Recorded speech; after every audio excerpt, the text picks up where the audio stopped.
It's my great pleasure this morning to introduce, as a prelude to our discussions today, a very special screening of New Zealand artist Len Lai's first experimental film, Tusalava.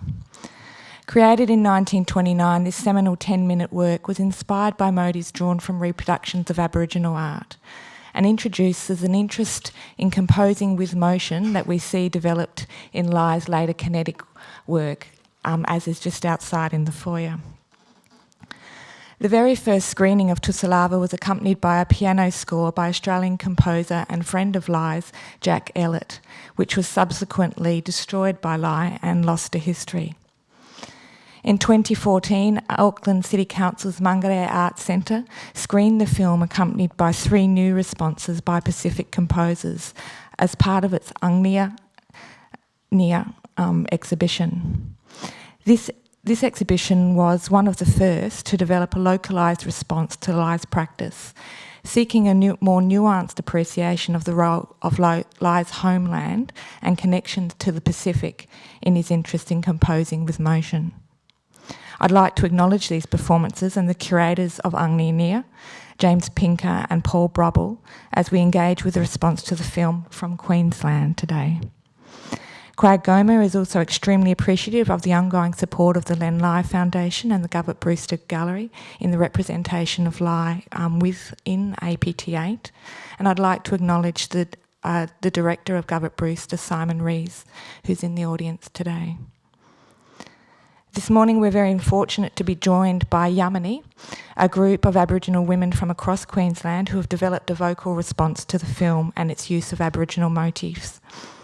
This group, led by Faith Baisden of the Queensland Indigenous Languages Advisory Committee, recently produced a really beautiful CD produced by the Wantok Musik Foundation, which includes new songs sung in 5 of Queensland's some 50 remaining Indigenous languages. It's a great honour to have these women begin our conversations today. Please welcome Joyce Bonner, Chairperson of QILAC, to introduce each of the performers and say a few words before they begin. For tens of thousands of years, the rich and the beautiful sounds of hundreds of different languages washed across this land. Over all of Australia, it is believed there were more than 500 at one time. Around 200 years ago, a new language began to replace them, sweeping across the land so strongly that many places could no longer hear the voices that told its stories and held its secrets. A deep silence seemed to be looming. Then, finally, a change began. As the old words faded to a whisper in some places, the people who are their custodians began to take action, calling for respect for the rights to speak and to be heard in their traditional languages, tongues, while opening people's eyes to the knowledge forever held in the languages of this land. Our songs are a part of this land, and this is where we welcome the chance to share our languages with you and to let this ancient land once again hear the voices that hold and tell its stories.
Kagalinga,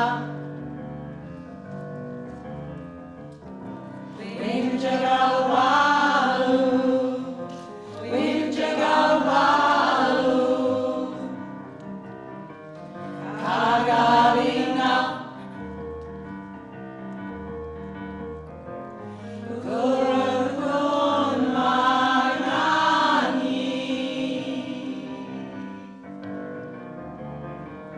Kagalinga,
Dang